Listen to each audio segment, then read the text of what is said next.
Hey folks, welcome to the DarkHorse podcast live stream number 130 something. 139, of course. Yeah. I did not think to look up the number, but 139. Okay. So we were, of course, off last week unavoidably as our producer was in Ecuador. Yes. Yeah, not just metaphorically. He was actually physically on the ground in Ecuador. Yeah. Back still, spiritually still there a little bit, psychologically, mentally. Absolutely. Yeah. Yes, he's coming down from the mountains. Yeah, indeed. But here we are. We end of August here and everywhere on the planet. End of August, so it is, of course, chilly here in the Pacific Northwest. It is not chilly here because it is the end of August, August being the most perfect month of the Pacific Northwest. It is in the high 70s, low 80s. It is perfect here. I haven't checked in the last hour, but it was chilly earlier. It's gorgeous out. We're going to talk to you a little bit about reality and whether or not we shall be allowed to abide by it in modern times. We've got a number of other things to talk to you about today, but all of them have to do a little bit with whether or not what we are seeing with our own eyes matches what we are being told we're seeing or told we have to do. And as usual, we come to you from an evolutionary perspective, a scientific perspective, and from Portland. And from a Portland perspective? No, that's not right. A heterodox Portland perspective. Indeed. But, we will say, as we said before, that here in Portland, a city that we do, in fact, love, we are stopped on the street often when we're out by other Portlanders who say thank you. And so, we thank you. And for those of you, the vast majority of our audience who's not in Portland and some of our audience who imagines that everything that happens in Portland is insane, no, you're wrong. There are a whole lot of people here who are awesome, awake, amazing, and cannot believe what is happening to this beautiful city. Yep. Yeah, I get stopped on the street and I hear that message, and then I get stopped in the street if I choose to drive at the wrong hour because of the traffic. It's just stopped in and on the street. It's just the nature of Portland for us. We can move right on. I don't understand what's happening. So we have Q&A after this, as we always do. You can ask questions at darkhorsesubmissions.com. I'm not sure if Odyssey is working. Zachary? Okay, so we have chat live on Odyssey. You can go to the same channel, Bret Weinstein, on Odyssey. That's ODYSEE if you're watching live, or if you're not, but if you're watching live, you can join the chat there. We have, I am not going to talk a lot about it today, but my Substack, Natural Selections, I wrote a piece this week on fraud. It's called On Fraud and Being Science-ish. And it is very much apropos of this moment, unfortunately, in time. How is it that science has become so prone to having people who are willing to engage in fraud basically being the voice of science? It's really quite, it's beyond unfortunate and is potentially going to take us all down. So I encourage you to look at that if you have not seen it. We are supported by our audience, and we thank you for that. We appreciate you subscribing to the channels, liking, sharing both the full episodes and the clips, which you can find at Dark Horse Podcast Clips on YouTube, on Odyssey, and of course we're findable on all the podcast places and Spotify and everything. Just a reminder that last summer, over a year ago at this point, YouTube demonetized us, even though they demonetized us for things about which now it is understood that we were right, and we're all along and just, ahead of the mainstream curve. But it's funny they haven't revisited their claims about us. Yeah. Right. As if the two things were really unrelated, whether we were right and whether we were somehow unacceptable in their eyes for reasons that had nothing to do with us being correct. Here's the thing. We were right, and we were careful, and we didn't have to have been right to have not deserved to have been thrown off, because such is the nature of good faith scientific inquiry, that you will sometimes be wrong when you are investigating ideas, and that is not a crime. As it turns out, we were not wrong, but we are still demonetized. So this is just a reminder that happened, and we appreciate you sharing the good word about what we are doing, and of course appreciate any other kinds of support that you can give if you can afford it. On both of our Patreons, we have conversations monthly. Tomorrow, Sunday, August 28th, it's going to be. We have our monthly private Q&A. The questions are already asked, but it's a small enough group that we actually engage the chat and are able to answer questions that come up in real time. That's starting at 11 a.m. Pacific on Sunday, August 28th, which you can find at my Patreon. And Bret has smaller yet conversations on the first Saturdays and Sundays of every month. So those will be happening next week. And we encourage you to join us there. You can also, at either of our Patreons, get access to our amazing Discord community where there are conversations about difficult topics. You can join a book club, karaoke, virtual happy hour, and you never are at risk of canceled for having an opinion that isn't shared widely by others. You may get pushback, you may get disagreed with. You could be lightly ridiculed, but yes, and you may be wrong, and you may be told so, and that is as it should be. I'm not saying that. I don't actually know to what degree any of that happens, especially the ridicule, but it's possible, right? It's possible, and it's everyone there whom we have talked to in the Discord community that you can access through either of our Patreons reports it being just a really warm and welcoming community. And in fact, they've got a camping trip planned around the equinox. Equinox. Sorry. Yep. I think the email I got maybe said solstice. It's going to be the equinox. Maybe I'm just making stuff up here, but there's a camping trip planned with people who met there on the Discord. You would want to pack differently for the solstice. You would, but you'd have longer to do so. Yes, true. You'd definitely be able to get your ducks in a row. Indeed. Unless they'd migrated they south. They probably will have migrated by then, in which case, but they migrated in a row or a V. Yeah. Get your ducks in a V. That's actually a way better sentiment. It is. Yeah. Yeah. And of course, we have sponsors. And as always, I will remind all of our regular listeners and tell any new listeners or viewers that we choose from among the sponsors who approach us very carefully, and we only have sponsors whose products and services we actually vouch for. So without further ado, here we go. 3 ads this week as usual. Our first sponsor this week is new to us, and we are, as always, thrilled to be working with them. Wisdom Health is a healthcare service that matches people with functional medicine doctors to streamline the process of returning you to health or helping you maintain your health so that you can do everything you want to do in the world. Many weird, that is, Western educated, industrialized, rich, democratic people suffer from nagging health issues like persistent digestive problems or skin breakouts or chronic pain. Others may feel low energy or sluggish or burnt out and not know what to do about it. As we discuss here on DarkHorse a lot, and in A Hunter-Gatherer's Guide to the 21st Century, our book that came out almost a year ago, hyper-novelty is at the root of many of those problems. The rate of change that we are inflicting on ourselves outpaces even humanity's considerable ability to respond to it. Conventional doctors employing allopathic medicine are increasingly not up to the challenge. Diagnosis takes a back seat to alleviating symptoms, you barely know your doctor, appointments are rushed, and the upshot is often meds rather than true solutions.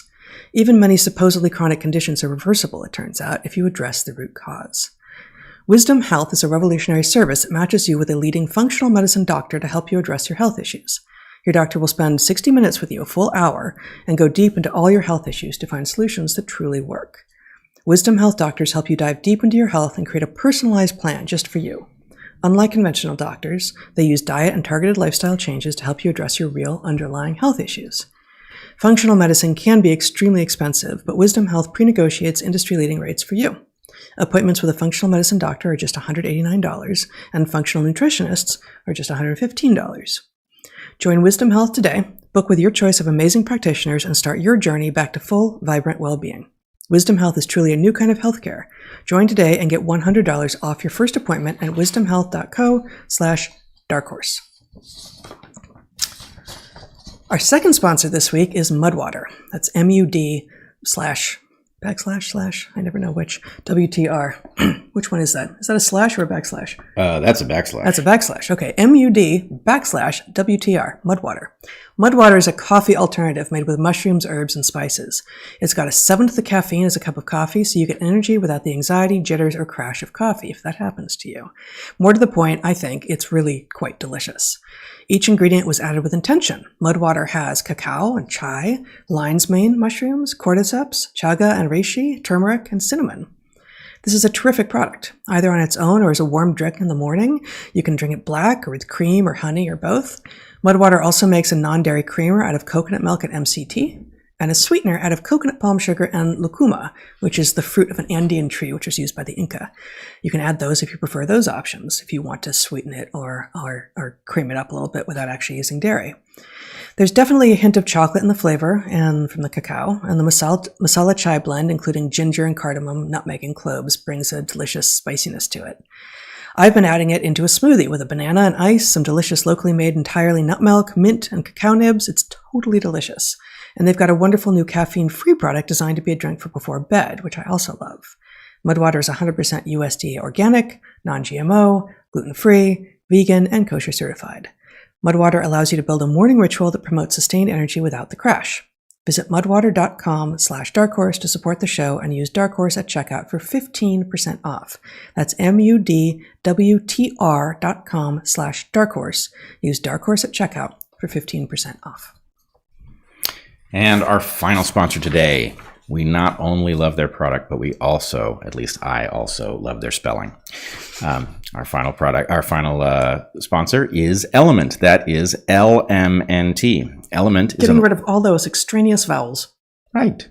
You don't need them. You can just read it right off the page. Yeah.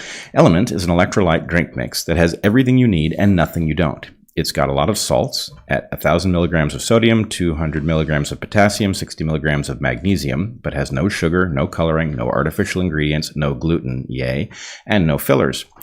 Electrolytes facilitate hundreds of functions in the body, including the conduction of nerve impulses, hormonal regulation, and nutrient absorption. Element can help prevent and eliminate headaches, muscle cramps, and sleeplessness. We have heard from several friends independently how much they like Element. They drink it every day and feel better doing so. When you sweat, the primary electrolyte lost is sodium. Athletes can lose up to 7 grams per day. Element is formulated to help anyone with their electrolyte needs and is perfectly suited to folks following keto, low-carb, or paleo diets. Element is not just for athletes, though. Anyone being active may find they benefit from Element. Even drinking a few glasses of wine can leave you depleted, and Element can help. If you're feeling depleted or dehydrated, drink water and consider Element as well. Right now, Element is offering our listeners a free sample pack with any purchase. That's 8 single-serving packets free with any Element order. This is a great way to try all 8 flavors or share Element with a salty friend. Get yours at drinkelement.com/darkhorse. This deal is only available through our link. You must go to drinklmnt.com/darkhorse. Element offers a no questions asked refund. Try it totally risk-free. If you don't like it, share it with a salty friend, and they will give you your money back, no questions asked. You have nothing to lose. It seems to me that you would share it with a less salty friend to make them become more salty. Right, a salt-efficient friend. Yes. Right, exactly. No, I agree. We'll have to amend the text. The script, yes. All right. Here we are.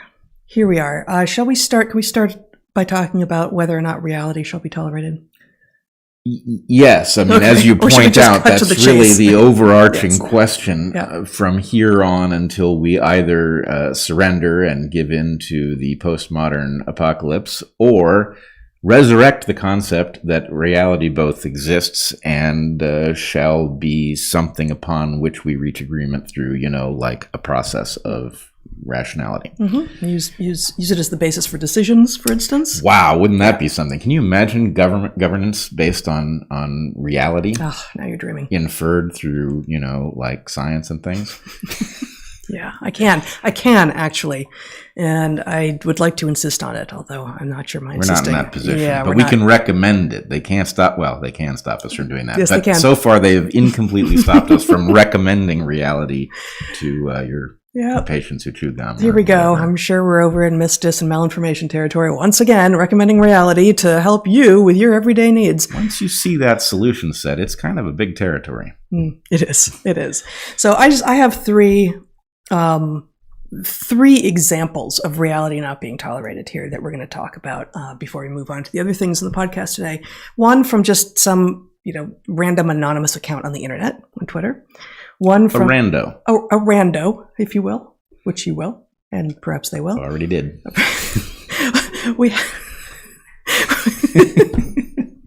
We have reality being denied by a rando, reality being denied by a magazine that purports to be spreading these scientific discoveries to the lay people, and reality being denied by the actual scientific journals that are supposed to be the place where new scientific discoveries are first revealed to scientific colleagues.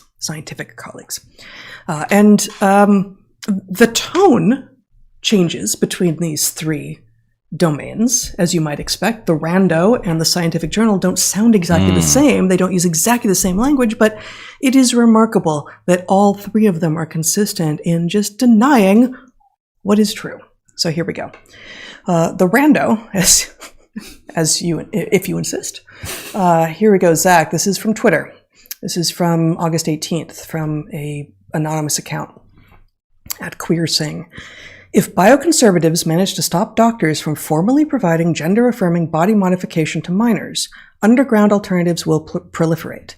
Younger folks yearn for morphological freedom too, and will do what they can to live as they wish. #DIY, #transliberation. Now, morphological freedom is a new one on me. And, don't show my screen again here, Zach, but if you look at the bio for this account, you will perhaps not be surprised to learn that the first phrase in it is queer, transhumanist, anarchist. So this is a very transhumanist approach that we are somehow separate from our bodies. We can be more fully separated from our bodies. Our true being exists outside of the somatic existence of us. And all we need is more and better tech in order to realize this amazing dream. It is, for some it sounds utopian, for others of us it sounds dystopian, but regardless of what you think about it, it's just wrong. Right? We are our embodied experience. We experience things through our bodies, and from that develop the senses of what it is to think of the world and how to engage in it. There is no separating us. So this morphological freedom idea, which is very much downstream of transhumanism, is out of alignment with what is true, with the fact of, some small number of billions of years of evolution in which we have been embodied. Yeah, and, of course, this drives you into, should a person be free to morphologically alter their body? Well, certainly an adult person has some right to do this within reason, but it is also the case that we recognize that this desire may indeed be pathological and that it is not in our interest to facilitate it, right? Whether that technical right still exists for an adult, it is certainly our obligation to protect children from that impulse. Let's take cutting, for example, right? To the extent that people injure themselves, they have psychological reasons to do it, clearly, but the point is, they may be doing something to control a different harm, but nonetheless, the point is, this is a harm landscape. Yes. And the idea that just because we phrase it, as if it is just a simple extension of some principle, do we believe in, individual autonomy? Well, certainly. Well, how about morphological autonomy? Right? How about, why would you deny it to children? And it's like you're just being marched in the direction of, actually endorsing harm. And there's more too, something that we've talked about here before, which is that trans being real but rare. And I actually know someone who did do a DIY surgery on themselves because they had such extreme gender dysphoria, and it is excruciating and tragic, and that does happen. However, the idea that modern weird people have come up with an ability with high technology to modify bodies does not mean that you have a basic human right to the very novel, very technological discoveries of the last some years. Every moment, every discovery that moderns make does not immediately become a right. right? And it's the idea of, the fundamental human right to bodily autonomy is quite different from there being any fundamental human right to taking advantage of every newest possible technological or medical, not innovation, like just treatment or surgery or procedure, especially given how off the rails it is, given how reductionist and uninterested in diagnosis and hyper-focused on dealing with symptoms it is. There's going to be a lot of disaster downstream. Now, I agree with your point, of course, and we've talked about this before, that there is a large body of evidence that across many cultures there is a trans phenomenon of one type or another. I'm not aware of any in which this involves surgical modification, but the point is we are in radical new territory when the point is, I am trans, and therefore I need to be physically modified or need to be physiologically modified with hormone treatments or blockers or whatever. And so the point is, that's where this becomes a remarkable new argument. Yes. This strikes me as the next phase of an arms race, right? Because it's a threat. The basic point is, well, if you're going to say, well, trans is real, but it has never included the right to surgical modification, nor the necessity of it, right? So if we want those modifications and the medical establishment decides that it cannot in good conscience deliver them, at least to people below a certain age, then we will avail ourselves of the right to modify our own bodies, which is, of course, as you point out, a threat. It can't possibly be safe to do it, right? Somebody who does not have the training to do this in a way that is biotically safe, that doesn't risk the possibility of damaging a blood vessel and bleeding out. I mean, it's obviously extremely dangerous. Well, I mean, self-surgery. Yes. It's insane. So, yes, even surgeons don't do it. Yes. It's even more dangerous than cutting your own hair. Really? Yes. Wow. Substantially more so. I know. I will dredge up the research literature that explains why that is. I look forward to seeing that. Yeah, it's the side-by-side comparison. Right. They weren't physically side by side, but in the paper, it's two charts. All right. I have now diverted this conversation into madness. But yeah, it's a threat, and the point is, of course, civilization has the right to say, your right to live as you wish to live is not tantamount to a right to surgical modification, certainly before you have attained adulthood. And this is next phase, which is then we'll do it ourselves. Yep. And I mean, I guess before we move on to the next example, some things are just not available to you. They're just not. And just because you can imagine something or fantasize about it doesn't mean it can be or should be real or possible to you. I'm reminded of the Rolling Stones. Yes. Right? You can't always have what you want. You can't always get what you want. You can't always get what you want. Right. But if you try sometimes, you might find you can get what you need. Yep. Get in both cases. Yeah. It's get. I feel like, they're before our time a bit, but was it that song that played at our high school graduation? Keith Richards is timeless, maybe even physiologically. But the band, yes, more before our time. They were classic rock at the point that we were in high school, but I believe it was that song that actually, was it that song that was played at our high school graduation? Or was it a different Rolling Stones song? Oh, it may well have been that one. I've completely forgotten this, but you've blocked it. It was so traumatic for you. Well, I was... you were the speaker at our graduation. Keeping an eye on OJ. Who was also at our graduation. Yes, he was. Okay. He had already long since graduated, but... but his daughter, anyway. Yes. In any case, I've done it again. Yes, you have. Yes, you have.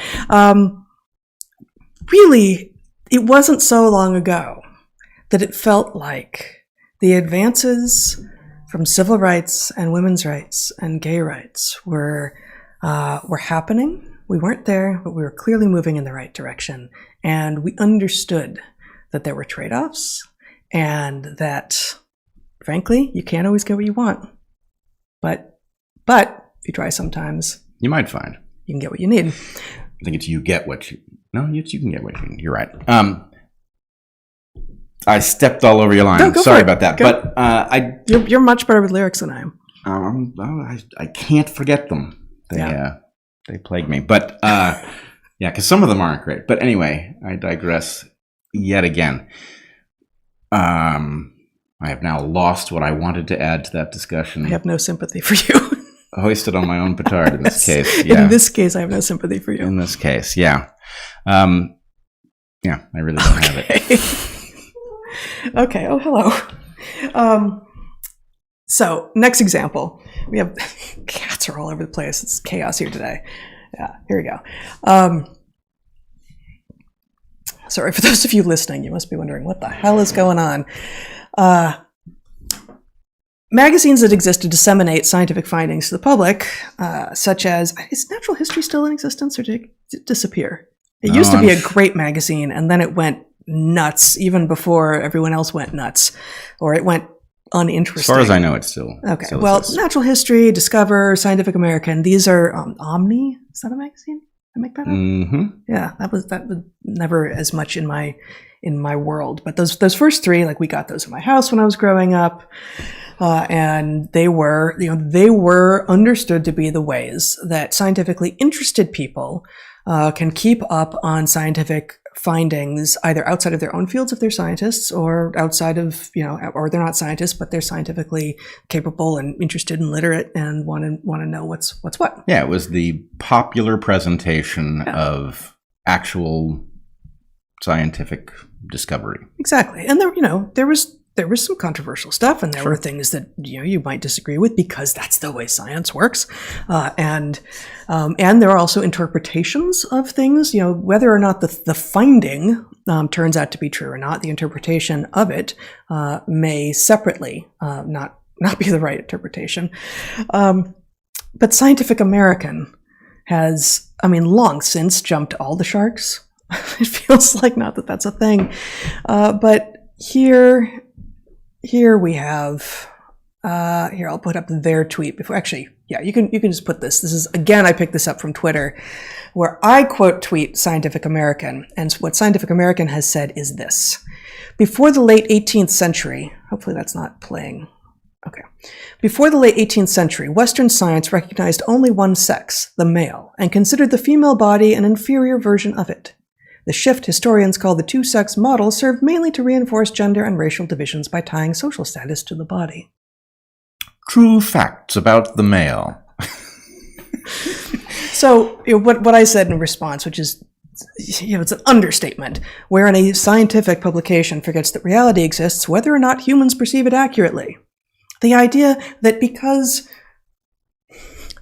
science didn't understand everything about the universe at some point, there must not have been a reality then, and our confusion now can take precedence, and we can use confusion from earlier to cement confusions now, is truly backwards. And I keep on coming back to the Fermi paradox and thinking, like, this is it. This is the kind of society-ending confusion that keeps us from ending up making contact with other conscious beings in the universe. Because if this, then there's no amazing space exploration for us.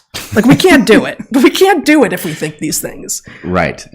Yes, the colonizing of other planets will be much more difficult if we have not at least ensured that people from the two actual genuine sexes who are still of reproductive age have arrived in these places capable of producing offspring.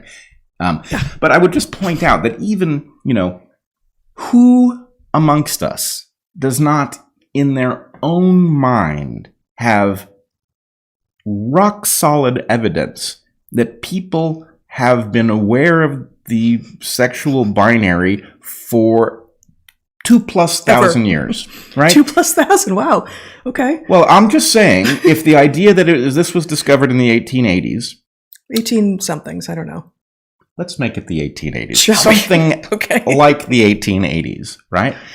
The average person knows that the Old Testament, for example, contains a certain number of references to the two sexes, suggesting that people that far back already had become aware of this binary. Yeah. Right? No, so how is it that Scientific American, and really, I think we need a new category, because the purpose there is not to convince anybody of this, nor is this the product of anything that even rises to the level of a confusion, right? The purpose of this is, if you wish to deny the absolutely obvious and incontrovertible fact of two human sexes, then you're going to need something to work with. In other words, there comes the point in the conversation where you wish to assert that there are not two sexes, and the person on the other side of the argument says, hopefully in a respectful way, you're completely full of shit.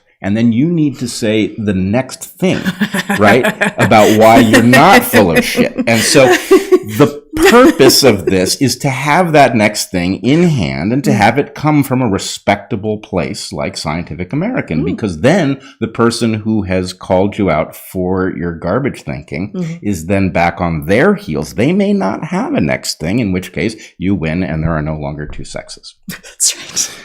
That's right. Because that's how reality works, guys. That is how reality That's how reality works, Yeah. and that's why we'll never meet aliens. Wait. That is how reality has always worked. Now I need Scientific American to give me the piece that I say when you call me out for being full of shit. I'm sure they're coming with it. Well, no doubt. I'm sure they will. So actually, this strikes me. It hadn't occurred to me before, but during your brief tirade there, I thought about quaties. And so quaties, C-O-A-T-I, also known as quatamundis, are a neotropical, that is to say, the tropics in the New World, in the Americas, procyanid, which is a relative of the raccoon. They're gorgeous. They're snouty and they're brown and they've got some stripes farther back. Not as stripy as the raccoon. No. More brown. They're forest dwellers. They climb okay, like raccoons climb okay, and they're quite lovely. I think the first time we ran into them, and you've actually got a picture of me sitting next to one, and it was in Monteverde in Costa Rica in the cloud forest on the first summer that we spent backpacking through Central America. It was near the end of our trip. But what we heard, I believe, on that trip for the first time, and we've heard it since, although because hadn't occurred to me, I have not gone back and looked into the research here. What we heard then was that when Western researchers were first discovering the Quadamundi presumably having long since discovered itself as the original human inhabitants of these forests, having long since discovered them. But when Western science came in and was like, aha, I have found it. Eureka, the Quadamundi. It won't exist until it has a Latin name. It won't exist until it has a Latin name, such is the nature of science and reality, apparently. But now, when the Quadamundi was discovered, I don't know, this is maybe in the 1880s, early 20th century, mid-20th century something, it was thought that there were two species, because one of them, which was, I don't remember, but I'm going to guess maybe a little bit larger body, was always seen singly. And it was like, oh, wait, did you see it? I think that was maybe called the quaddy. That was the quaddy. Quaddy. And then there were these like aggregates. There were these ones that always had little ones with them, and they had a lot of bigger ones, and they were called the mundis, I guess. And as it turns out, the mundis were the females with their babies, and they were social because often females with babies are. And the quaddies were the males that were solitary, and it's a polygynous mating system. And it all fits together now that we have a better understanding of mating systems and biology. And no, that doesn't change the underlying reality about what quaddies or quadamundis are. But it does mean that science got it wrong. Science got it wrong, and then through an experiment in which they checked the junk of the quaddies and quadamundis, they discovered which their being error. procyonids, being raccoon relatives, was not too easy of a task. Yes. Yeah, they got scratched up, no doubt. But yeah, and boy, the NSF grant for that junk checking in quaddies. I think it had a different title. But anyway, it's not the only story of this kind. In fact, the elephant seal went through the same thing. So there are two species of elephant seal, and I forget which one it was. But the thing is that morphologically, elephant seals are so different. Males and females are so different in size, and also facial structure. The males or even uglier than the females, which if you've ever seen a female elephant seal, you might find difficult to believe. But no, take a look at a male, even uglier. Yeah, a lot of resonating bulbous nasal stuff going on. But anyway, they were understood to be different species until, again, a junk checking experiment revealed the truth. I want to know what division of NSF that is, like where you apply for the NSF grant for junk checking. It's right next door to navel gazing. Oh, yeah. Okay. Yeah, and these departments are expanding. They're taking over. Yeah, apparently. Taking over the whole NSF. Oh, man. Okay, so Scientific American has lost the plot. The internet randos, obviously, some of them started off without having the plot. So, okay, Scientific American has lost the plot. They have not lost the plot. They have plotted against the plot. Oh, they're actively plotting against the plot. Yes. Okay. But then also the scientific journals. And, we've talked about this a lot in other domains with regard to, COVID-y stuff. But here we go. This is a slightly different topic. Well, it includes the topic we're just on, but and it's an op-ed in the journal Nature Human Behavior. So Nature being one of the two most prestigious scientific journals in the world, the scientific journals being the places that you having done your own research, submit for publication. So that's where the record of the research lives forever and ever and ever. And Nature and Science are the two biggest ones, considered the most prestigious. And Nature, I don't think Science has this, but Nature has a bunch of like sub-journals. And so you've got like Nature Genetics, Nature Biotechnology, I think. Nature Human Behavior is one of them. It wasn't one of the ones I happened to have heard of, even though it's exactly in our wheelhouse. But Nature Human Behavior is one of them. So that fissioning began when we were in grad school. Yeah, in the 90s. And it must have continued. Yes, exactly. Because I think Nature Genetics may have been one of the first. Yeah. There were a few very prestigious ones, and apparently it worked, and so they've spun off a few more. Exactly. And so, it's a scientific journal. Under the umbrella of one of the two most prestigious scientific journals, but there's also always news stories as opposed to primary scientific findings being recorded and reported there, and also some op-eds. So this is an op-ed from the editors of Nature Human Behavior, who, remember, are effectively the gatekeepers of what shall get published in what amounts to one of the most prestigious places that you can get your research published. So I will link to this actual link in the show notes. But if you could take my screen off for a moment, Zach, so that I can just go to my PDF where I have some things highlighted. Oh, where did it go? Okay, so here we go. Let me make it a little bit bigger so people can see it. This is the same Nature Human Behavior op-ed published, I can't remember, just a few days ago, I think, in which Science Must Respect the Dignity and Rights of All Humans is the title. Subtitle, New Ethics Guidance Addresses Potential Harms for Human Population Groups Who Do Not Participate in Research but May Be Harmed by Its Publication. Very first sentence is, although academic freedom is fundamental, it is not unbounded. Just a few. I recommend that you read this whole thing, but let me just read the things I've highlighted and let's talk about them. There is a fine balance between academic freedom and the protection of the dignity and rights of individuals and human groups. They attest. Probably true. But so you don't have to write anything down. You can respond to that. Well, I just wanted to point out that initial assertion, not academic freedom is fundamental. It's fundamental, but not unbounded. But it's not unbounded. Freedom is not unbounded. Right. That sounds so reasonable, and yet it ought to immediately set off alarm bells about what exactly they are about to steal from you in terms of rights that you had before that you don't have now. And really, at least they don't bury the lead. Right. It's a little cryptic, but they don't bury it. It's right there. Well, they don't bury it, but cryptic is the point, because really, I don't know. At the point I read a sentence like that, I don't know if I need to immediately stand up and object and say, that's where the bodies are going to be buried, or if they're going to say something mundane like, you're not allowed to murder people in your laboratory. Academic freedom is fundamental, but it's not unbounded. You can't murder people in your laboratory. Right. Well, I agree, Yes. But does that mean there are things I can't say?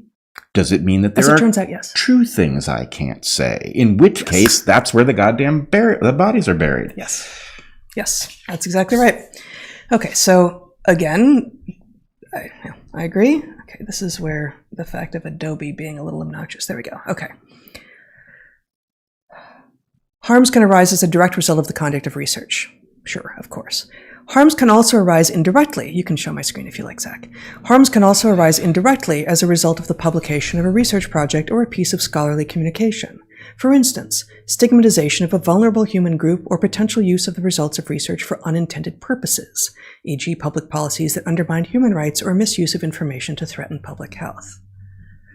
That's an extraordinary half a paragraph as well. They're now claiming that if someone abuses the research that you have done, you are in some ways accountable for their abuse of your findings. Therefore, that is going to be their justification, implicitly mostly here, but partially explicitly. That is going to be their justification for, therefore, we're going to save you from yourself here. We're going to save you from doing any research which could possibly be misunderstood in any way by any nefarious actors, which of course means that's the end of research.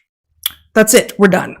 It's over. Imagine the following, right? Imagine a periodic table in which nitrogen has to be removed because knowledge about nitrogen is indeed prone to misuse. It is. Right? Mm-hmm. That stuff is explosive.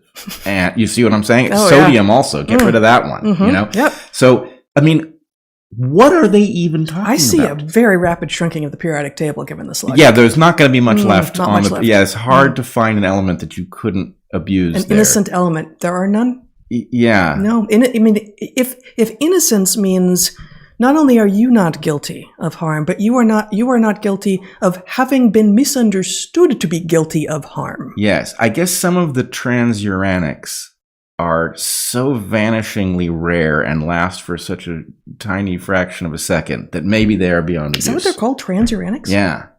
Wow. Well, there it is. I didn't know that. Learn something This is every just like 3 just weeks. right above, just slightly larger than uranium? Yeah. Yeah.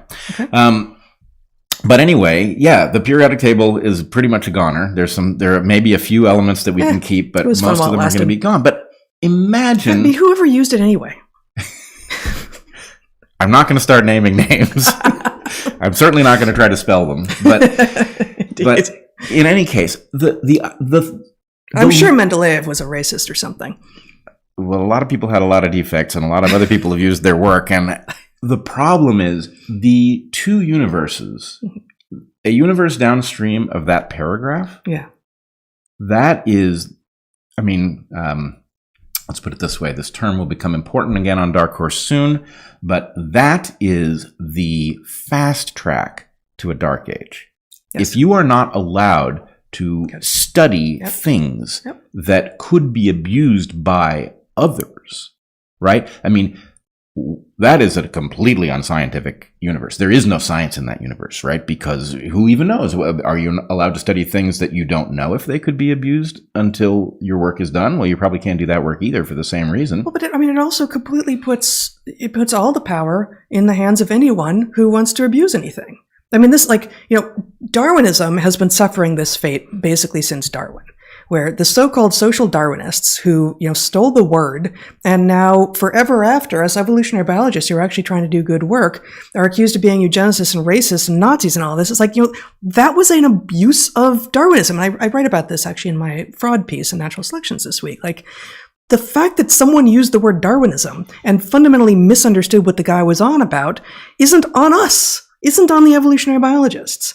Just as the fact that some research could be abused by some, idiot or asshole, actually is not the responsibility of the person doing the research. It's not. It's not the responsibility of the person doing the research. And here you have a journal in the family of journals that is one of the premier outlets for science in the world that has declared, if that paragraph stands, they have declared war on the idea of science. And you're right, the extrapolation, the paragraph, if it was applied fairly, ends science completely. Sure. What it will do instead is exactly what you point to, which is it will give the power to define what science is tolerated. Yes. It will leave that completely arbitrary power in the hands of those awful enough to wish to utilize that weapon So only the stuff, the abuses they want will proceed, and the abuses or the legitimate uses will not. That's right. That's right. Okay, another choice. Another paragraph. Another two paragraphs in this case. And it's not a long op-ed. I could have just highlighted the whole thing. But here we go. You may show my screen if you like, Zach. Regardless of content type, research, review, or opinion, and for research, regardless of whether a research project was reviewed and approved by an appropriate institutional ethics committee, editors reserve the right to request modifications to or correct or otherwise amend post-publication, and in severe cases refuse publication of or retract post-publication, : I'm going to keep reading here, but I don't care what is about to happen. As it turns out, it's bad, but I don't care what's about to happen. Editors reserve the right to amend post-publication? They're What? Like, you submit your precious research to a journal, and it goes through peer review, and it goes through edits and edits and edits and edits, and it's published. And the editors of this journal are saying, actually, we might change what it says that you said after it's published. That's insane. Let me read the next paragraph here. And there's 4 points that they make. I'm just going to read the first one. So the reasons by which they may, for instance, just change afterwards what they already published of yours includes content that is premised upon the assumption of inherent biological, social, or cultural superiority or inferiority of one human group over another based on race, ethnicity, national or social origin, sex, gender identity, sexual orientation, religion, political or other beliefs, age, disease, disability, or other socially constructed or socially relevant groupings hereafter referred to as socially constructed or socially relevant human groupings. Now, there's a lot there, obviously. Let's just pick the low-hanging fruit. The low-hanging fruit, there's a lot of low-hanging fruit here, but one of them is content that is, I'm just going to skip to content that is premised upon the assumption of social or cultural superiority or inferiority based on sex. Okay. Women are better than men at seeing the details of situations, and men are better than women at seeing the gist. I have talked about this before. I have the paper on which that conclusion is based, and it's a sort of a forest for the trees and trees for the forest question. This holds across a number of domains, and it is also true, for instance, that on average, women are better than men in linguistic tasks, and on average, men are better than women in strictly mathematical tasks. That's not to say that the best living mathematician might not be a man, or the best living author might not be, that the best living mathematician might not be a woman, or that the best living author might not be a man. I am talking about average differences between groups. This is what we do. Okay, and some of what they're trying to do here is say your categories are wrong, your categories are lies. And some of the categories that science has used and that people have used in the past have been lies, have been wrong, are based on stereotypes that do not hold water. But just to go after the low-hanging fruit here, sex, again, is real, is not a creation of the Victorian-era scientists. It is, in fact, real. And on average, there are differences between us that are actually biological, social, and cultural, all of those things. And the cultural and social differences will vary somewhat across, guess what, culture. And the idea that we cannot talk about that and cannot do research into that, well, once again, end of science. And furthermore, and then I'll let you talk, what's this journal called? Nature Human Behavior. That's the journal in which they say you cannot talk about biological, social, or cultural differences. Or you're allowed to talk about differences as long as you claim, but it's all equally good no matter what. We're all equally awesome. We all get gold stars on our foreheads, and we can all go over there and sit in the corner and frickin' cry because we no longer have any reason to aspire to anything because we all think we're equally good as everyone else, and therefore, what's the point anyway? I mean, it also takes away the desire to actually aspire to things, to imagine that you're equally good as everyone else already is, and that's it, you're done. So you have the editors at a premier outlet reserving the right to alter your work after it comes in or prevent the work from being after published. It's published. Right. Yes.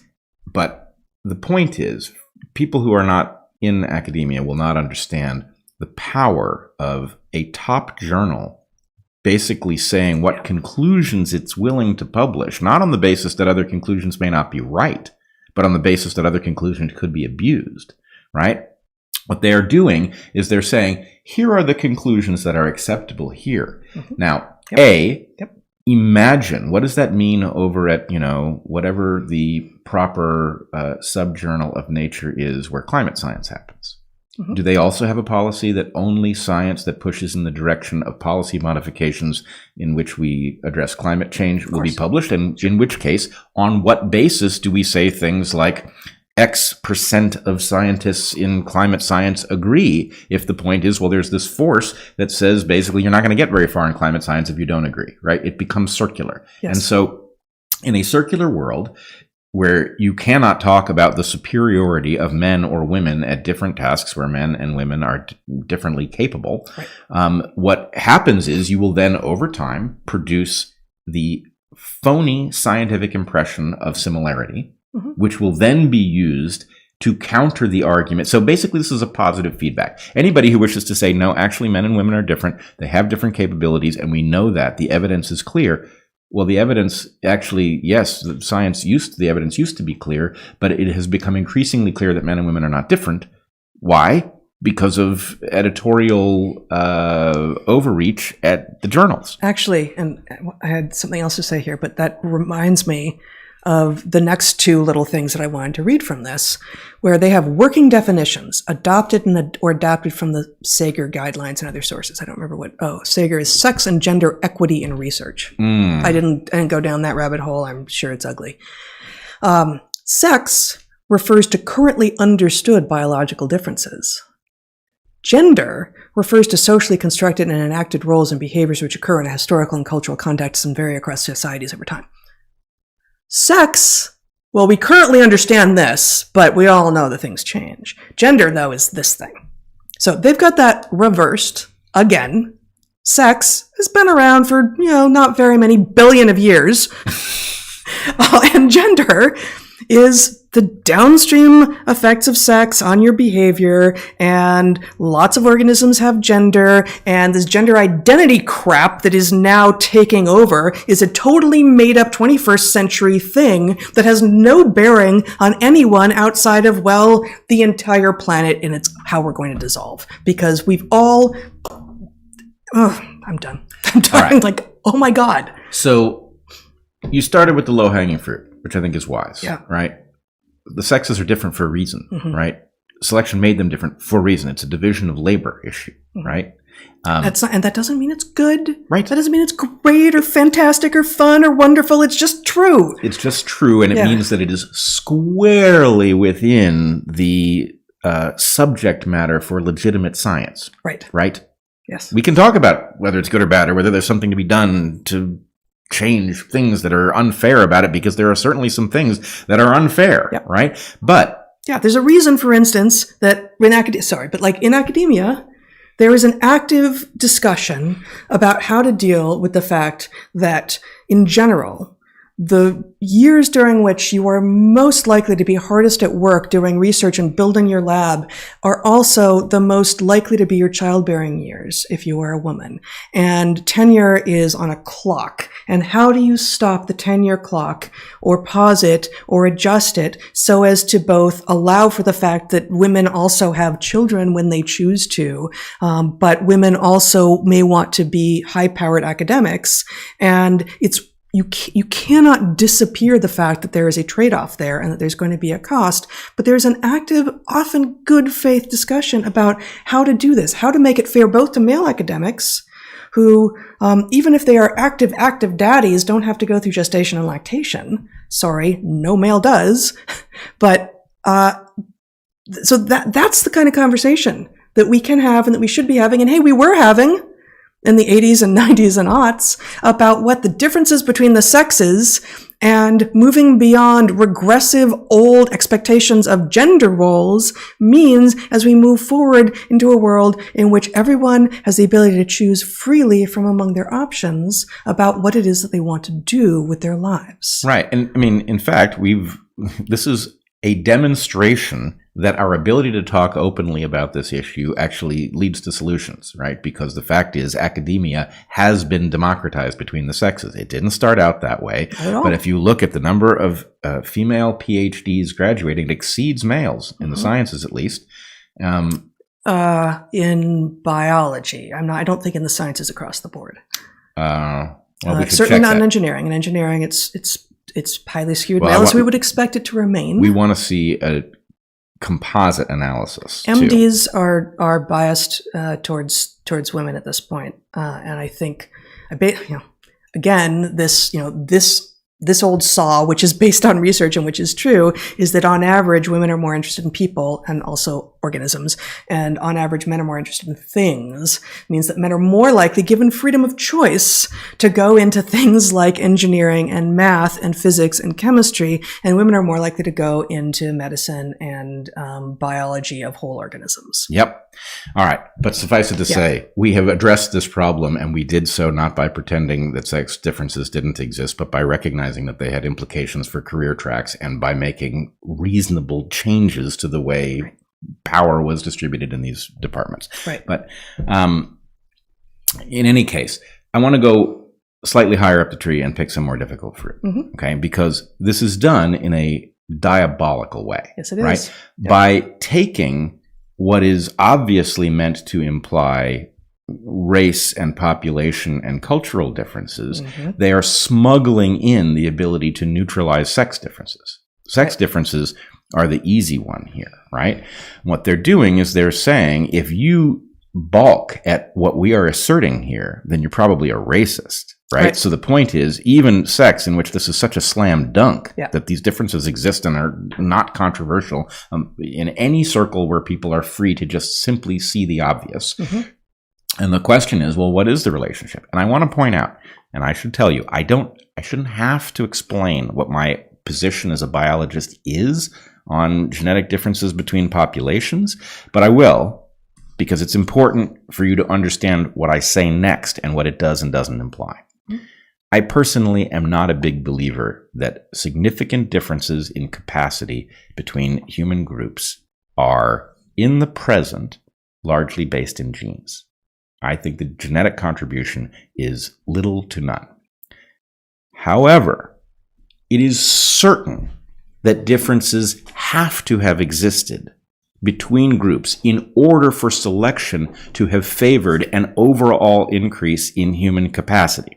So, to the extent that human beings are an anomalously intelligent and capable species, that happened because human groups differed in capacity and selection favored the elaboration of human intelligence. So, the idea that somewhere in the bulwark of the journal Nature, that they are going to declare war on the concept of differences between human groups means that we can no longer talk about how humans became so capable, right?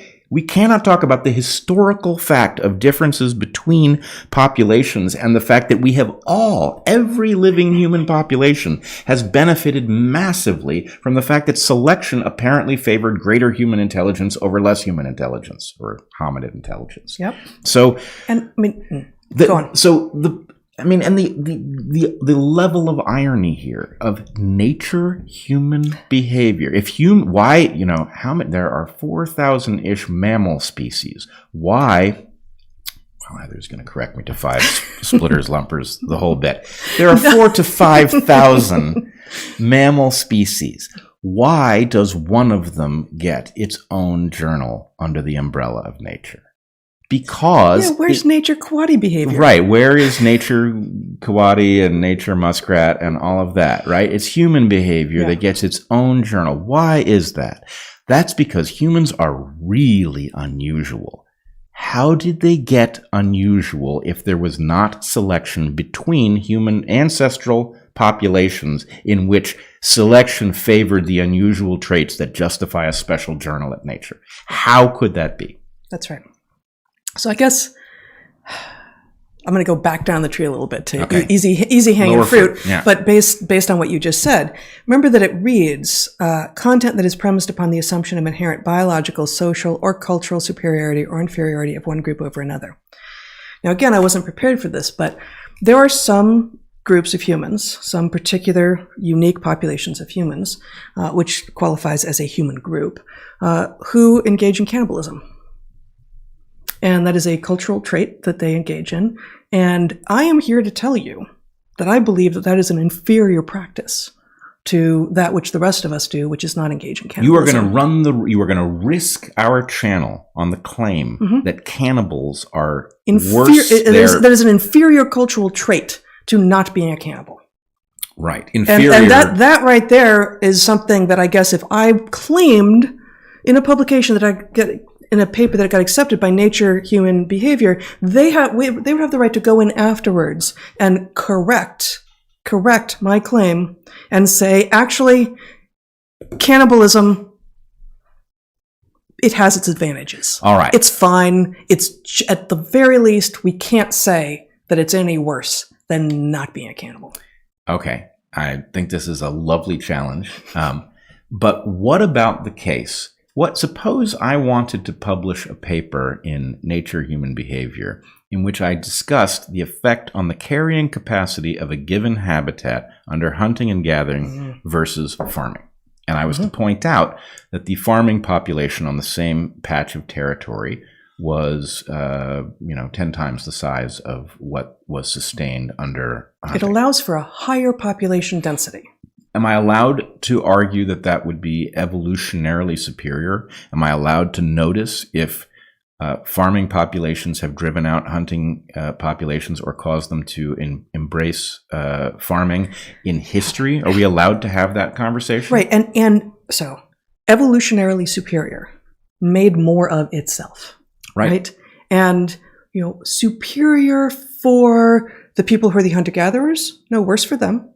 Superior for the land in which the farming took place? Not necessarily. And once we're talking about monocropping and big ag, definitely not worse. I mean, definitely not better. Much worse. But produces more of the people that the thing was created to produce? Yeah. So success, better at the thing, doesn't address but was the thing itself desirable? No, actually, maybe we don't want to be facilitating producing more and more and more of ourselves, right? So, I mean, that, just the idea of, what is superior and what is inferior? What is the goal? And is the goal itself honorable or something that we want to be engaged in? We need to be able to have every single level of this conversation. You need to be able to say, actually, low-intensive, multi-crop, swidden agriculture allows for more people to be maintained on a piece of land than does hunter-gathering.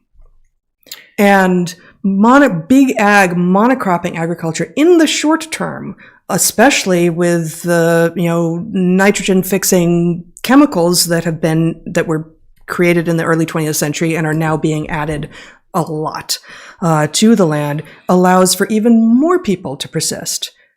But at what cost? All these downstream effects, all of which are externalities, none of which are being added into the equation. The intermediate agricultural, and there are lots of ranges of approaches to agriculturing the land. That's not the way you say it, but will produce more people than hunter-gathering. But how honorable is it, and how valuable is it to humanity long term that we simply decide that more people is success and therefore better, and we're going to let the hunter-gatherers disappear? That's also not good. It's not an honorable decision to have made. But if we are prevented from talking about which kind of way of being makes more, makes less, if we can't make any judgments at all, we can't have the conversations. We're done with the conversation. So, are we allowed under this rubric to talk about the fact that Europeans who traveled to the New World had superior immunity to smallpox because the New World populations... Because they came from the land of smallpox? Because they came from a land in which people had close association with, they had animal husbandry because the animals that were capable of being domesticated are highly concentrated in the Old World, and that there was only one large mammal in a position to be domesticated in the New World. Are we allowed to have that? I mean, even it's occurred to me, like, this is the cancellation of Jared Diamond, too. Right, Jared Diamond. Guns, germs, and steel, no way, no how. Right, yes. which is, if you want to be liberated from the idea that the reason that the populations that have power today are in power is that they were genetically superior, the key to unhooking that idea is Jared Diamond. Right. Understanding that what was uneven was the distribution of opportunities to do things like domesticate. And the accident of the major geographic axis on which the continent that you were on went. Absolutely, right? Which then shows you exactly why Europeans were so successful at driving out native populations in the Americas and so unsuccessful when they tried to move north through Africa. The orientation of the continents reversed the tables on the germs. So the reverse the tables on the germs and the domesticated crops that they brought with them. So the point is, if you want the antidote to the racist bullshit, you need the science to be done completely. And you need to, biological, social, and cultural. Really, none of that. We're not allowed to talk about any of that anymore. What you're left with is exactly what you're talking about. You're opening the door wide to the actual racists, the actual people who have no clue what is going on and are looking for an excuse to be terrible to one another. That's what we are doing here. Even worse. I mean, that is exactly what we are doing at a power level, but even worse, right? Human behavior, there are two ways you could study it, right? You could study it in a Darwinian framework, which, yes, is going to tell you some things you don't want to know. It's also going to give you the keys to making history fair, right? Or you can study it in an anti-Darwinian framework, in which differences in capacity are not allowed to be discussed, in which case you are inviting the pre-Darwinian world. All of the things that existed in that pre-Darwinian world, the belief in inherent superiority that was not challenged by science, that's the world you're inviting back. Yes. And the fact that it would happen at Nature, right? To have the journal, Nature Human Behavior, take up arms against the Darwinian study of human behavior is mind-blowing. It's mind-blowing. Two last little quotes from this. Again, this is the op-ed published in Nature Human Behavior this week, explaining why science is off. That's not their understanding of what they've done, but gender identity, an individual's conception of self as being a man, woman, masculine, feminine, non-binary, ambivalent, etc., based in part on physical, psychological, and social factors. Oh wait, that was a definition. That wasn't a complete sentence, so that's why that read that way. It is the internal experience of a gender role. There was a broad range of gender identities, including but not limited to. You ready? Oh, yeah. Okay. There's a broad range of gender identities, including but not limited to transgender, genderqueer, gender fluid, non-binary, gender variant, genderless, agender, non-gender, bigender, trans man, trans woman, trans masculine, trans feminine, and cisgender.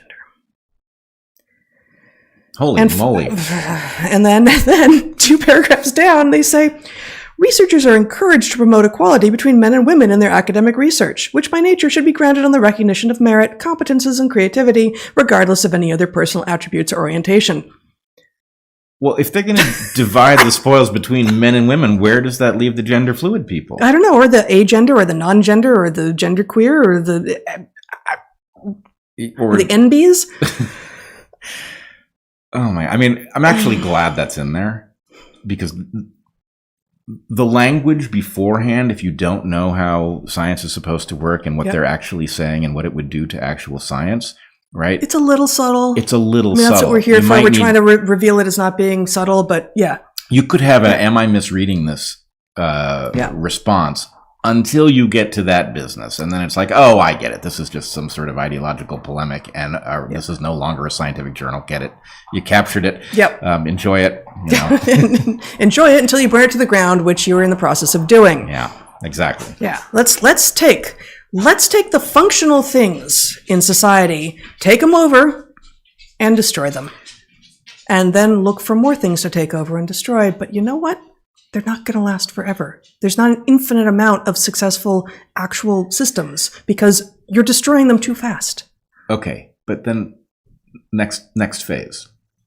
We are about to discover what you and I already suspect, which is that our field doesn't exist in any meaningful form anymore. Mm-hmm. Because our field being broadly evolutionary biology, is that evolutionary biology, human biology, human behavior, human behavior. Is our field going to come together and say that nature, human behavior is effectively no longer a scientific journal and should not be taken seriously? Because that's the obviously right response here. Mm-hmm. Or are they going to continue to publish there and put it on their CVs proudly? And I don't know what the name for this behavior is, the cowardice that causes you when somebody is powerful not to call out their destruction of things that you consider to be fundamental. But if that is what happens here, then it will effectively tell you you can safely ignore this field because, yep, they did us a favor. They published that editorial in a place that we can read it. But where else do these beliefs have an important editorial role? What are they adjusting about what it is you're reading in the journals? Yes. Right? Well, and that's why I organized this the way I did. We started with the Internet Rando.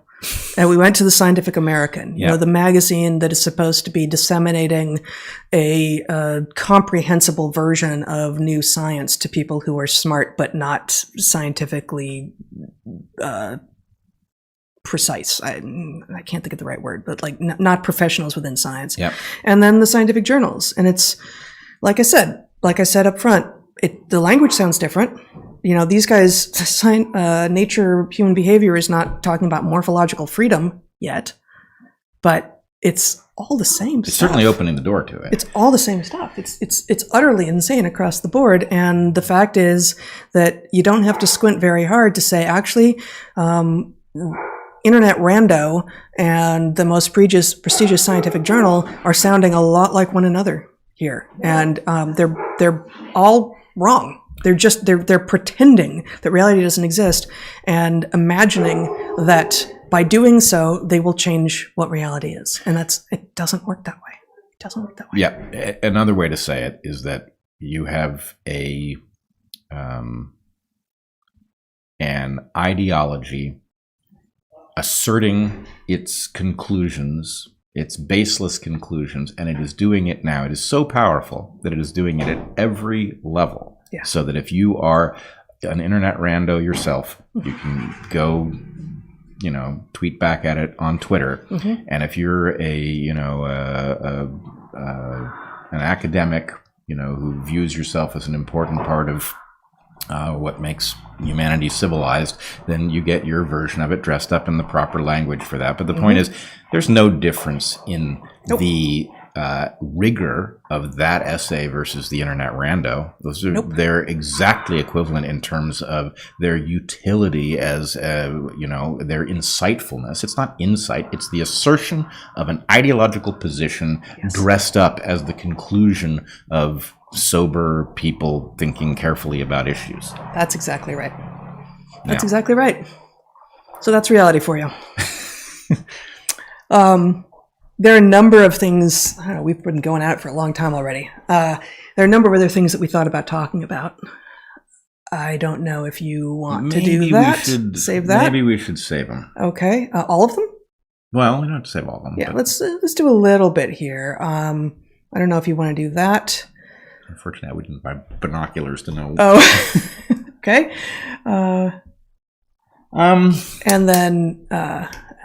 So why don't you think about that while we talk a little bit first about tennis? There you go. Tennis, the U.S. Open, which is one of the the 4 biggest tennis tournaments starts on Monday. Most of our listeners, I assume, don't care about tennis, but it's an awesome sport, and it happens to be one that my parents both played, and I played a little bit when I was a kid. So it was the one sport that was whenever the U.S. Open, the Australian Open, the French Open, or Wimbledon, which are the 4 Grand Slam tournaments, were on.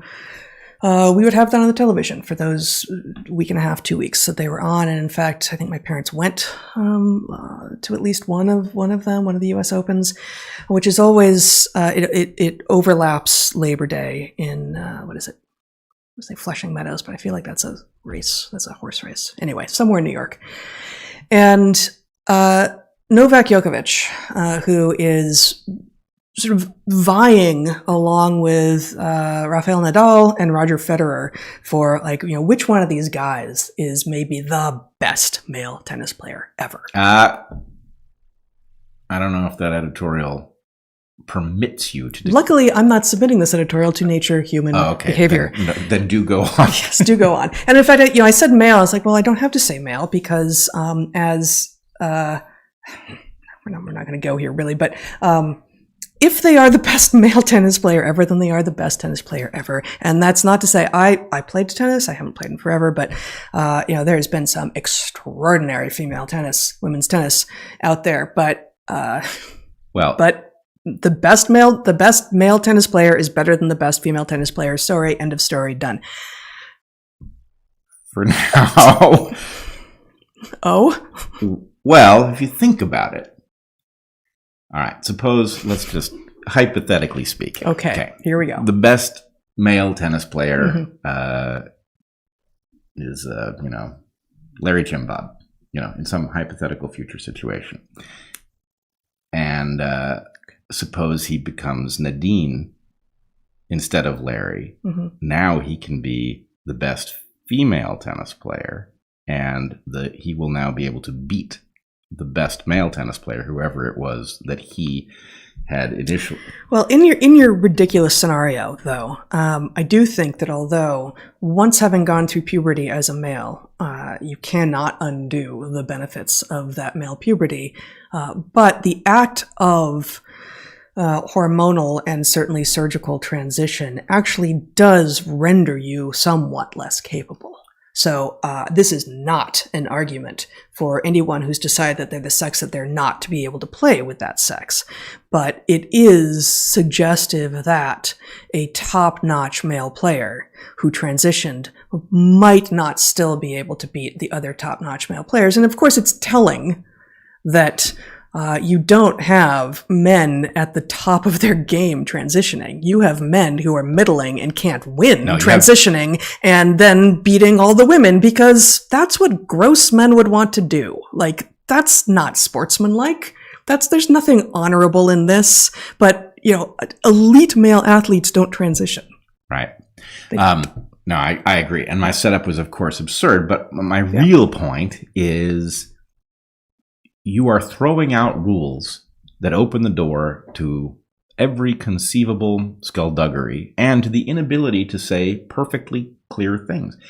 Is the world threatened by the fact that the best male tennis player is going to permanently be better than the best female tennis player for morphological reasons, among others, that nobody chose? I don't think so. But the point is, if we can't even talk about it because we are going to be forced to embrace the idea that, trans women are women, and therefore a male tennis player who transitioned to female and upended the very clear distinction between the quality of play at the top of males and female tennis, right? We are going to lose the ability to even discuss what is true, which is then going to further open the door for more madness. Yep. Okay. So, but Djokovic is not having trouble because there's anything about trans anywhere in his life, so far as I'm concerned. True. Not so far as I know. I have no idea.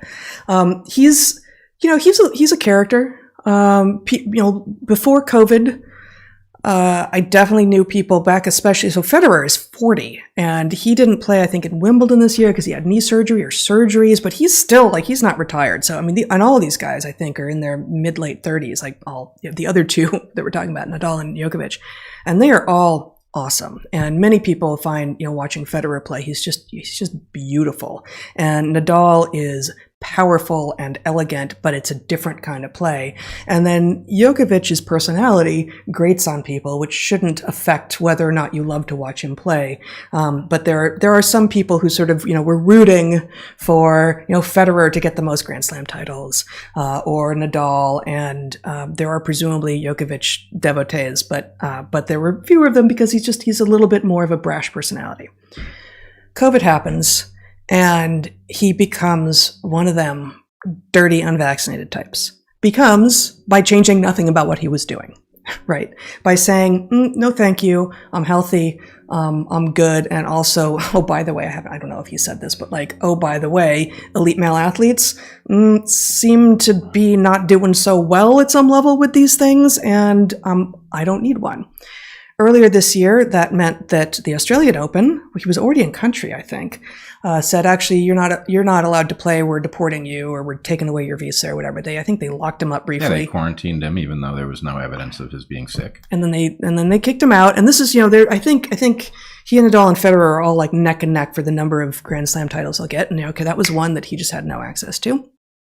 And now the U.S. isn't allowing him to come play in the U.S. Open, even though, finally, some of the stupid narrative around COVID vaccines is unraveling, and there are going to be unvaccinated people in the stands watching, and unvaccinated people, at least citizens, can freely come and go from the U.S., and the president of the country, who is presumably ultimately responsible for this decision, is quadruple vaxxed and has been on Paxlovid and all of the best stuff, and he's gotten COVID twice, because that's how protective these insane so-called treatments are. And so what is this? Who is this protecting? So unfortunately, if what this results in is Nadal, awesome, amazing athlete that he is, ends up with the most Grand Slam titles of any man, there's forever, ever, ever an asterisk after his name. It's not his fault. It's not Djokovic's fault. It's not. Because Djokovic not taking one of these stupid treatments into his arm is not responsible for the arbitrary authoritarian decision of supposedly democratic governments. Yeah, I think it's even worse. There is a way in which there has been a fervor to transfect people with these agents that has, to many of us, suggested a desire to do away with anyone against whom to compare the health of people who have had these treatments. The control group is small. Right. Mm-hmm. Eliminating the control group has been one of very few obvious explanations for the level of fervor for reaching everybody. Mm-hmm. And in this case, I hate to say this, but the people who are playing in these tournaments apparently did get transfected. And given the nature of the danger, especially of the mRNA versions of these transfection agents, it is not impossible that there would be some subclinical damage in some, or depending on the pharmacokinetics of these things, multiple. And so the question is, if you're going to prevent the pattern from being provable, again, you have to intervene somewhere else. It's rather a lot like nature, human behavior, taking up arms against the idea that something might be better than something else in the realm of humans. You don't very well want tennis players free not to take these treatments and then to see a competition, an athletic competition between people who did and people who didn't. You might be, if you had enough variation, you might actually be able to see something. And, I hate living in that world, but it's terrible. Given the... But we didn't create it. We didn't create it, and what's more, our worst fears about what was causing the conversation to go the way that it did as these things were actively being pushed. I mean, they're still being pushed, weirdly, but as they were so actively being pushed, we now know that there was an army of people hired to shape conversation online, right? That these were paid shills. We suspected there were paid shills, but this is just a simple fact. And so in any case, I do think we have to worry about things as troubling as, are they trying to deny us the evidence that would become apparent if we were simply able to go from here and watch the world unfold the way it would and be able to compare people who made different decisions and just see what happened to them. There shall be no comparison or investigation or testing of hypotheses that we find unsavory. Right, exactly. And this is unsavory for a different reason. This is unsavory for, pharma capture corruption reasons. But and just to be clear, again, this hypothesis sounds plausible by many rubrics, but proposing a hypothesis is not saying, I believe that thing is true. Proposing hypotheses is what scientists do. It's what we do. We therefore, in seeing a pattern and making an observation, it is our job to come up with all of the possible explanations for why that pattern or that observation might exist. It is our job to come up with all of them. If this hypothesis wasn't being proposed here, given that it is a possibility, that would be an indication that something is awry. Right? So every time a hypothesis is proposed and some frickin' internet rando says, aha, conspiracy theorist, that is a demonstration that internet rando, like most people apparently, don't know what science is or how it's done. Right. And the proposing of a hypothesis is necessary to the doing of science. They may not even be a rando. That's what we now know. They may be posing as a rando.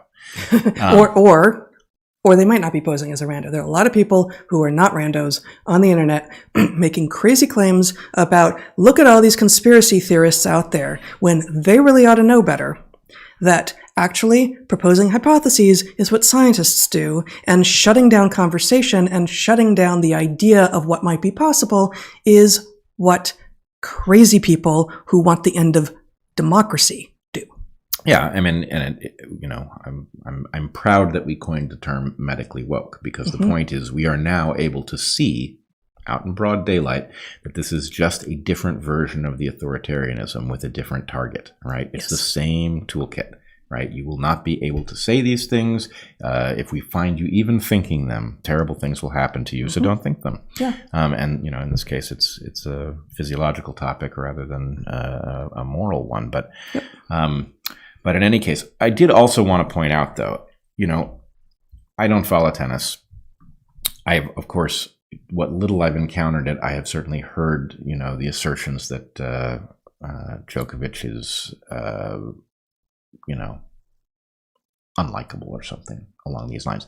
I now feel very differently about this, right? My sense is, he's disagreeable, right? That's the word. He's disagreeable, and he has done something important here. He's not only a historical figure in tennis, he is now actually a historical figure for taking a stand in this context where others have not. And, I do feel bad that, Nadal, for example, if he, achieves the maximum Grand Slam wins, will have the asterisk.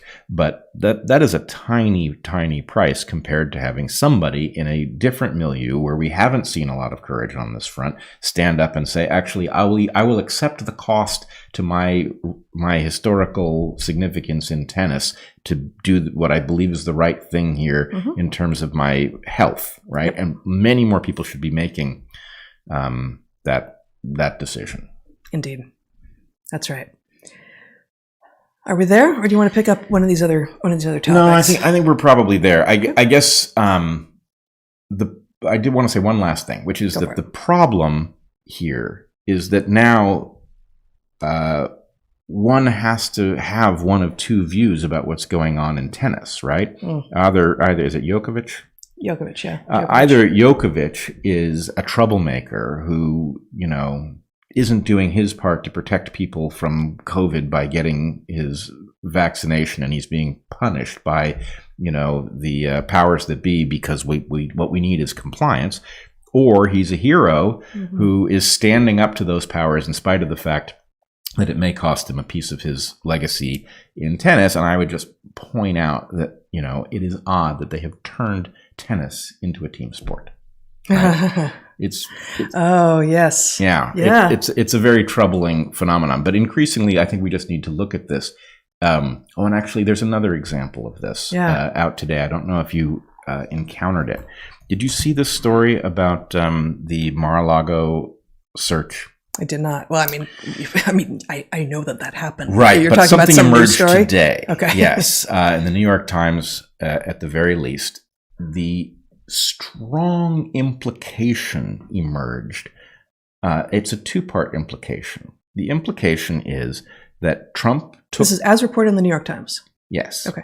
That the warrant was apparently in part motivated by, this is the claim of the New York Times, I am saying one way or the other. Mm-hmm. The claim is that Trump took documents that contained information about confidential informants to our intelligence apparatus, and separately, that confidential informants to our intelligence apparatus have been killed, compromised, or captured at an anomalous rate.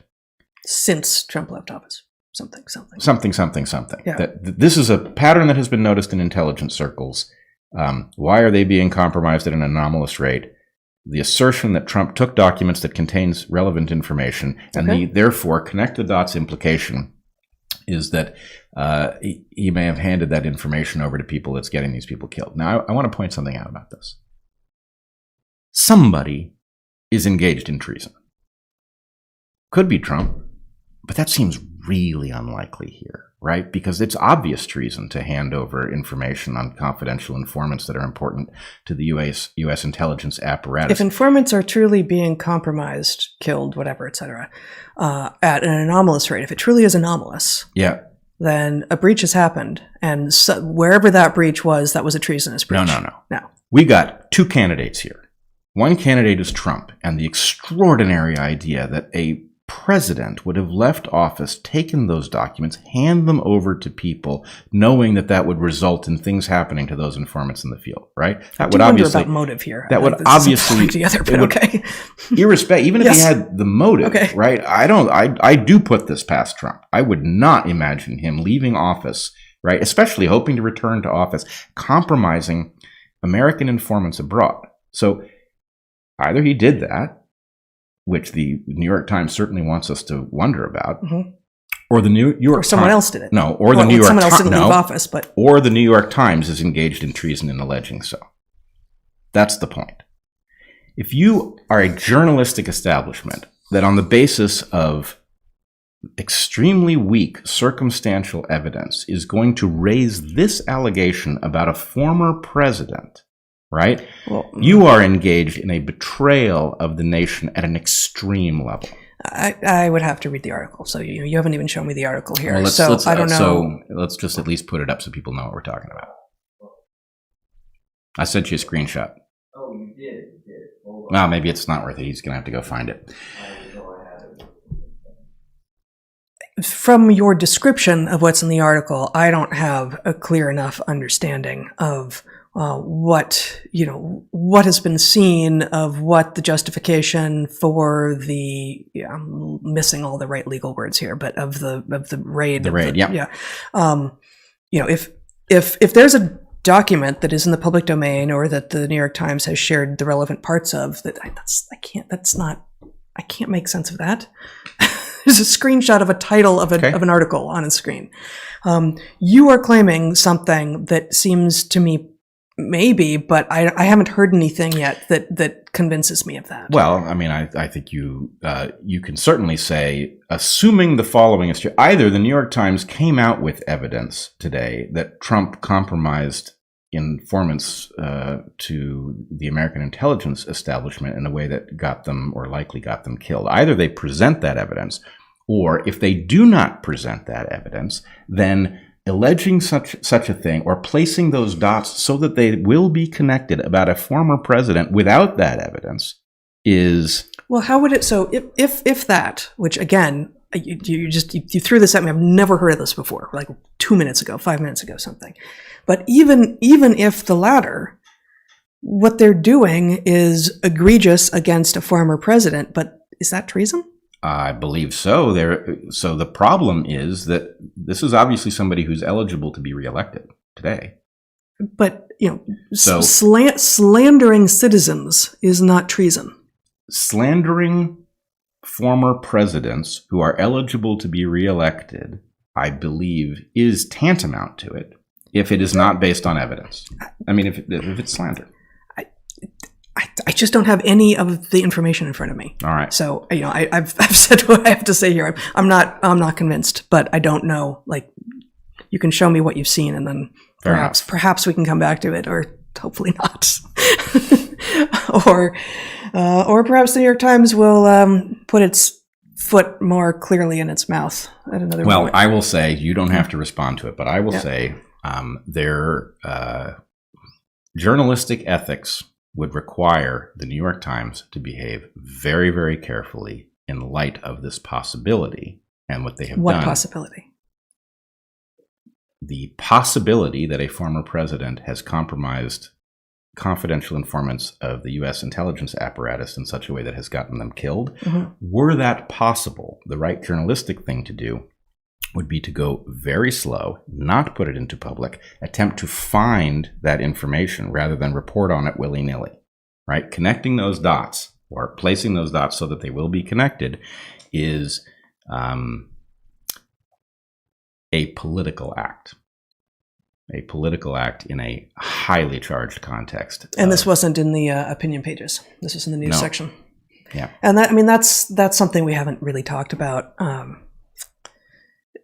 The Nature of Human Behavior op-ed that we spent so much time talking about today is labeled an op-ed, but an op-ed at Nature is, so a scientific journal is different from a newspaper in a lot of ways, right? A newspaper has a news team, and it's separate from its editorial team. And the editorial team both writes some editorial pieces, but also solicits editorials from other people. And the news team is separate. There's like a firewall between them, right? And that is as it needs to be, because the editorial pages of the newspaper doesn't make the newspaper. The news is over in the news part. Whereas a scientific journal like Nature Human Behavior has scientific papers in it, and it also has editorials sometimes and news sometimes, but it's all the same people. There is no expectation of firewall. There is no presumption of or expectation of firewall. So it's the editors who are doing the first pass on the scientific papers that come in. Do I just reject out of hand? Do I send to peer review? And if peer review, which peer reviewers do I send it to? It's the same editors who wrote this op-ed. So there's no firewall there. And I mean, this actually is, I think, important too, in terms of like, what are we seeing in terms of the breakdown of our institutions and our organizations? Scientific journals and newspapers aren't the same. They aren't structured in the same way. You can't have the same expectations of them. But one thing that is true is, if this article that you're talking about, that I've barely seen a headline for, was published in the New York Times, in the opinion pages, they can do whatever they want. But the standards are different when they are publishing it in the news division. And well, I mean, there are three tiers. You've got the news division, you've got a New York Times editorial, and then you've got op-eds by columnists, and the standards would be different for all of those. Well, but there's two divisions: the op-eds written by the editorial staff at the New York Times, and the op-eds written by people from the outside, which are solicited by the editorial staff, yeah. or there, you can also, like, cold call is not the right word, but you also submit, and maybe you can accept, maybe you don't. But that's all sort of in-house in the editorial wing, and then the news wing is different. Yeah. I agree. I just, the statement that they can do whatever they want is obviously too strong, because it's a little too strong, but under the auspices of this is our opinion, they're allowed to do a lot more. They have more. And part of what you're saying is there's a news article. There's an article that is purporting to be news, that is reporting the news. All the news that is fit to print, I believe, is the New York Times logo, or motto, rather. Yeah. And if they reliably print all the news that fits their ideology that is fit to print, and not all the news that doesn't fit their ideology that is fit to print, then they have fallen down on their journalistic standards and they aren't doing journalism anymore. Right. I'm saying something more, which is that if they are attempting to create the impression that a former president has committed treason, and it is not based on actual evidence, it is based on the juxtaposition of facts that do not have a relationship to each other, right, then what is it to allege treason or to create the impression of treason artificially by juxtaposing those objects in your, news pages, right? And my point is that is an egregious breach in the context, especially of a person who is eligible to run for office, that is an exotic intervention into a political discussion masquerading as an evidentiary claim. All right. Anything else? I think that's it. Okay. Well, we are going to do a Q&A as we do most weeks. We will take about a 15-minute break and come back. You can ask questions at DarkHorseSubmissions.com. You can also, if you want a longer and more intimate Q&A with us tomorrow, where we actually can engage the chat, you can find that by going to my Patreon and joining there. And Bret also has a couple of conversations coming up on his Patreon. We encourage you to join us there. You can, if you have any logistical questions, like, hey, I've got a card I want to send them, which we do. We get some cool mail. You can either go to either of our websites and find an address, or email darkHorseModerator@gmail.com for logistical questions. But it's DarkHorseSubmissions.com for the questions for the Q&A. Lots else to say, but maybe we will sign off with: be good to the ones you love, eat good food, and get outside. Be well, everyone.